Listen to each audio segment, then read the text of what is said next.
Boro Aboye. So we're going into module 2 of Obatala, the 4 paths to equanimity. Module 1 was very fulfilling for me. We touched upon the path of austerity, and we shared some of the mythic wisdom that's found in the sacred text of Ifa that demonstrate for us the ways in which Obatala embodies austerity and how it gives Obatala a certain kind of a superpower, and how that power is accessible to you to the extent to which you are willing to practice austerity in your life. Now, as we go into module 2, we're going to look at the path of creativity. And this is a very exciting path. It's a very necessary path. And you really want to understand this path and participate in the creative process as it is defined or embodied by Obatala, because your future depends upon it. And here, when we talk about creativity, we're not talking about art. We're not talking about just being eclectic and being able to stretch ideas and see things differently from the way other people might see them.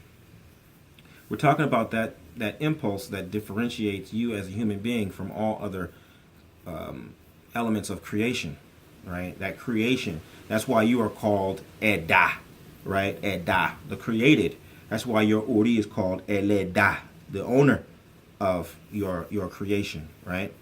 Because as a human being, you are uniquely empowered and endowed with this ability to generate original creations. All right. Now, that in and of itself is a big deal. But there's one huge block. And this is what I know as an educator. This is why I do what I do. There's something I know about you as an educator. This is very important. Most of what you call education is really programming. You haven't been educated. You've been programmed, right? Educare is to educe, is to take, is to conjure and activate from within and bring it out. That's educare. That's not what has happened for you in elementary school, middle school, high school, college, grad school. It's not. You've been programmed, okay? Most of what you call entertainment is not entertainment. It's also programming, right? That's why what shoes Rihanna wore to such and such awards, and how many Academy Awards we got for this, or for slaves versus heroes. That's why however many different kinds of Nike there are, and ridiculous facts about how many points this guy scored in his freshman year in college and in his rookie year with the Knicks, and a whole bunch of nonsense. But you can't change your tire. You can't plant a garden that will feed 5 people. You can't. You might not even be able to make a decent 3-course meal.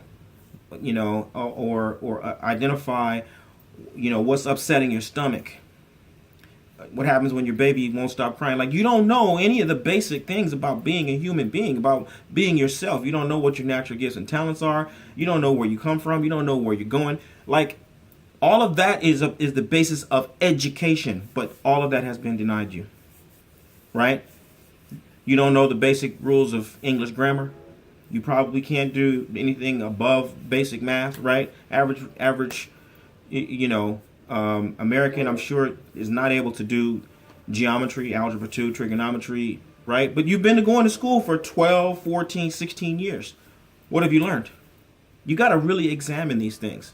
And you have to ask yourself, not with the intent to beat yourself up and make yourself feel bad, but to really examine what's going on. You've been programmed. And you've been programmed to think that those thoughts that are rumbling around in your head are your thoughts. They're not. They're your programmer's thoughts.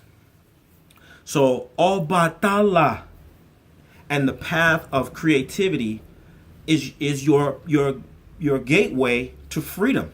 Because this is your way to conjure original thought for yourself again. That's what we see in that white cloth of Obatala. This is the artist's blank canvas, metaphorically, on which you can imagine things, and then you can take those images that come from within and put them in a visible 2-3-dimensional format.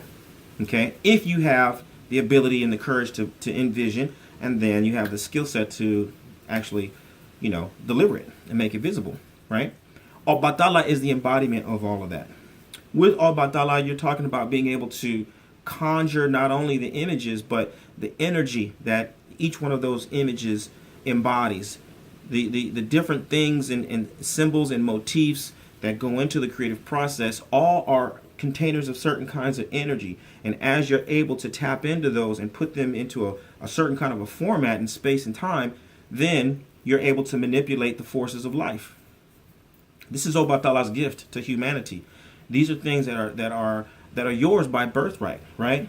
This is what Olodumare had intended for all of creation, which is why Obatala is the first created, right? Obatala is the Okambi Olodumare. He's Olodumare's firstborn, so that he would now, pass down as a spiritual inheritance to all of us. The question is, how do you gain access to that? Once you've done the rituals, once you've done the ceremonies, once you've got the pods, once you've got the beads, what do you do next that will allow you to embody this force of creation? In Module 2 of Obatala, the 4 Paths to Equanimity, we're going to examine the aesthetic criteria of spiritual beauty. We're going to examine the 4 attributes of creation. We're going to make all of these things accessible and practical to you, and take you through a series of exercises and activities that will allow you to carry out these disciplines and these practices and these activities on a day-to-day basis in a way that makes sense for you, all with the intent to help you live the medicine that will heal your life and heal the lives of those who you're destined to serve. So if you're not enrolled in the class right now, you should enroll. You should enroll. Right now, you should go to orishalifestyle.com, plug into this class, take advantage of this very unique opportunity to master the art of creativity and save original thought for yourself and those who you love most. Aboru aboye, aboshishe.